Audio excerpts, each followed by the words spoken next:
Good morning, students. I, Sadaf Khan from the Millennium School, South City, welcome you to this session of chemistry. Students, in my previous session, I was discussing the concentration of a solution with you, wherein we had differentiated and described the dilute and concentrated solutions as relative terms, relative to each other. What is a dilute solution, what is a concentrated solution, I had explained with the help of examples. And then I had talked about saturated solutions, what are saturated solutions, and defined solubility to you and the factors that affect solubility. In the concluding part of previous video, I was discussing the ways of expressing the concentration of a solution. How do we express the concentration of the solution? And I had just stated the formulae for the two methods, that is mass by mass percentage of a solution and mass by volume percentage of a solution.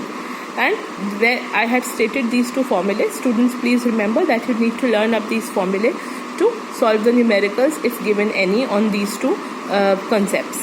Alright, so mass of the solute upon mass of the solution. We are dividing the mass by mass, that is why mass by mass percentage because we are multiplying it or expressing it on the basis of 100. Similarly, mass by volume would mean mass of the solute upon volume of the solution into 100 percentage, that is why we multiply it by 100. Now based on these two formula, let me take up an example to make you understand how do we apply the formula. See, here in the example it is given a solution contains 40 grams of common salt in 320 grams of water. You have to calculate the concentration in terms of mass by mass percentage of the solution. So we have to find the mass by mass percentage of the solution. We have been given in the question. Please pay attention what all has been given in the question. In the question you have been given the mass of common salt, that is you've been given the mass of the solute, which is 40 grams. Then you have been given the mass of water, that is the mass of the solvent. Yes, water is the solvent in which the solute common salt is dissolved. So you have been given the mass of the solvent, water, which is 320 grams. Then we know by formula to calculate mass by mass percentage. Please make a correction over here. This is not mass percent. It is mass by mass percent. Alright. Mass by mass percent of the solution. We use this formula, that is mass of the solute upon mass of the solution into 100. So we need to find out the mass of the solution over here. And how do we find out the mass of the solution? We know that mass of the solution is equal to mass of the solute plus mass of the solvent. Mass of the solute and mass of the solvent is given in the question itself as 40 grams and 320 grams respectively. We add the two, 40 plus 322, 320, and the mass of the solution comes out as 360 grams. Now we know the mass of the solute, that is 40 grams. We know the mass of the solution, that is 360 grams. Substitute the values in this formula, 40 upon 360 multiplied by 100, you get the answer as 11.1% mass by mass percent of the solution. So simple to apply, just go step by step and be careful in the calculation. The next concept that I am going to discuss with you today is the article 2.2.2 in your NCERT, and we talk about suspensions. Now, a suspension is again a type of mixture.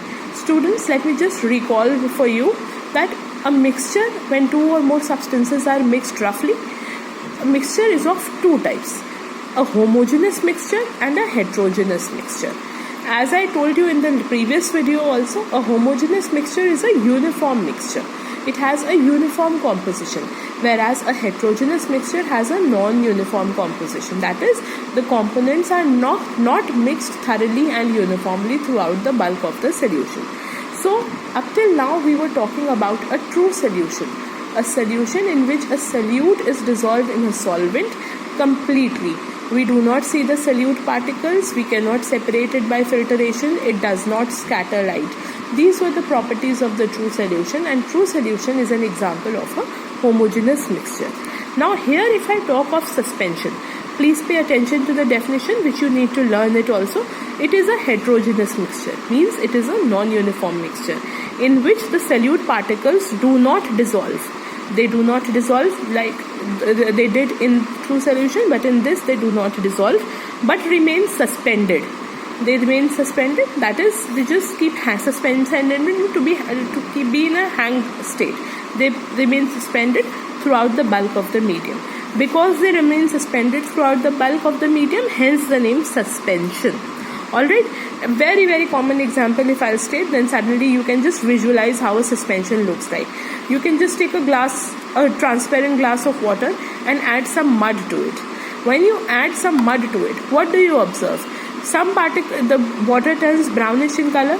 Some bigger particles are going to settle at the bottom of the glass, while some finer particles you can see remain suspended throughout the volume of the water that you have taken in the glass.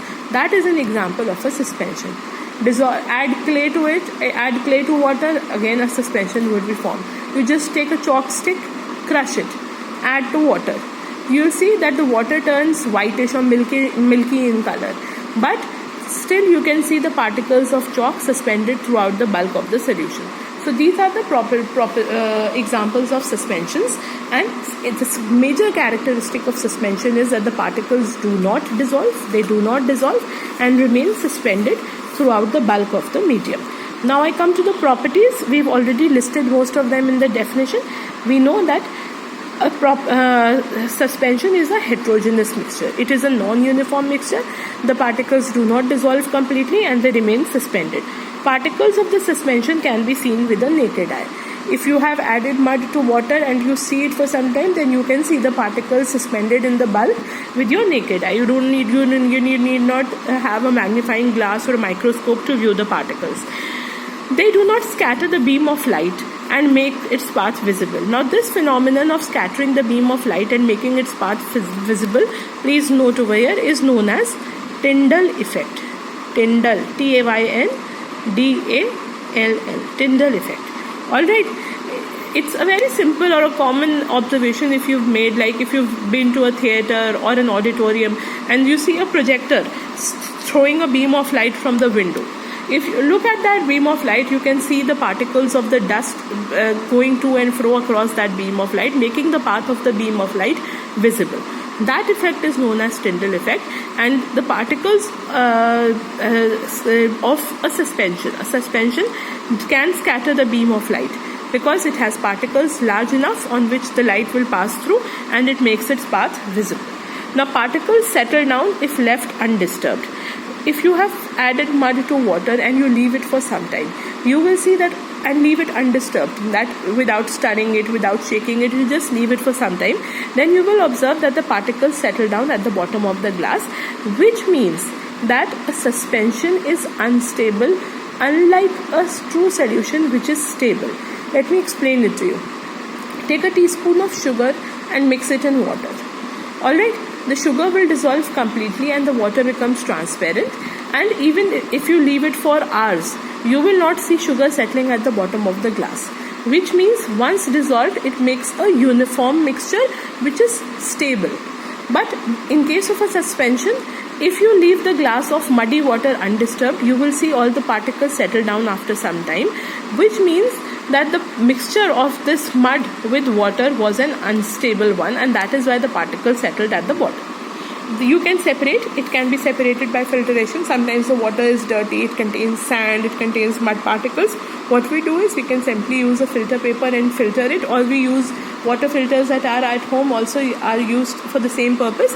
We can filter the mud that can be separated by filtration.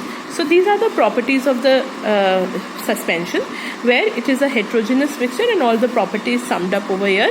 I encourage you to compile the notes as and when I am sending you the videos.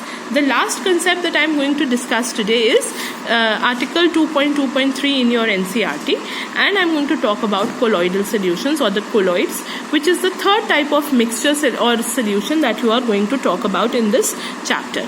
Again, like suspensions, it is a heterogeneous mixture. Alright, it is not a homogeneous mixture, it is a heterogeneous mixture. But the size of the solute particles present in a colloidal solution are intermediate between suspensions and true solutions. Means they are not as large as the particles of the suspension, and they are neither as small as the particles of a true solution. So they are in between the two. So now I come to the composition of the colloidal solution. What is the colloidal solution composed of? Just like a true solution is composed of a solute and a solvent, a colloidal solution is composed of a dispersed phase and a dispersion medium. So I talk of the dispersed phase and a dispersion medium. The dispersed phase is the one which is dissolved, just like the solute of a true solution. So for example, if you are making a sugar solution, then sugar is the solute, water is the solvent, and sugar plus water will give you the solution. Likewise, the substance which is going to be dissolved is known as the dispersed phase, and it can be a solid, liquid, or a gas. And the dispersion medium, like the solvent of the true solution, it is the bulk medium in which the dispersed phase is going to be dissolved, and this can also be a solid, liquid, or a gas. So like a solute and a solvent, what a solute and a solvent is to a true solution, similarly dispersed phase is like a solute and dispersion medium is like a solvent, and these two together are the components of a colloidal solution. Now again I come to the properties of the colloidal solution. It is a heterogeneous mixture. The particle size is intermediate between true solution and suspension, that is between 1 nanometer to 100 nanometers. They may or may not be visible to the naked eye. They do not settle when left undisturbed. That is why they are said to be stable. And like the suspension, they can also scatter a beam of light passing through it. That is, they exhibit the Tyndall effect. And the last property, they cannot be separated by ordinary filtration. And students, let me give you the examples of colloids. Milk is a colloid. Alright, milk is an emulsion and it is a colloid. And with that I'll explain a few more examples, and I'll send you the image of this table to be compiled in your notes. Please pay attention. There are several types of colloids depending upon the state of the dispersed phase and the state of the dispersion medium. The type of the colloid is called a sol. The type of the colloid is called a sol if a solid dispersed phase is dispersed in a liquid dispersion medium, and the examples are mud, paints that we use on the walls, and the egg white. You have an egg, it has a white portion and a yellow yolk. The white of an egg is a sol. Similarly, the next example is an emulsion. Type of the colloid is an emulsion, and both the dispersed phase and the dispersion medium are in the liquid states, and the examples are milk. So milk is a colloid which is an emulsion. And hair cream, the gels and the hair creams that you use to set your hair. Then foam, you know, the shaving foam which your father uses at home, or the foam that comes out when you make the lather with soap. It is basically a gas dissolved in a liquid. So, and the examples are froth, soap lather, and the shaving cream. Solid sol, example of a solid sol would be a solid and a solid dispersed phase and a solid dispersion medium. The examples are gemstone and colored glass. Gel, a liquid dissolved in a solid. Curd, cheese, butter, jelly. Solid foam, a gas dissolved in a solid. Sponge, thermocol, bread. Solid aerosol, a solid dissolved. Aerosol means air. Aero means air. Aerosol means solid in a gas like smoke and dust. And liquid aerosol, liquid in a gas like clouds, mist, and fog. Students, you need to learn up this table also, because sometimes you are asked the examples. Give an example of a sol, give an example of an emulsion, or you are asked to classify whether milk is what? Sol, emulsion, foam, or solid sol. So you can be given a multiple choice question on that. Please go through the video carefully, view it, compile the notes, and in case of any query, feel free to send. Thank you so much.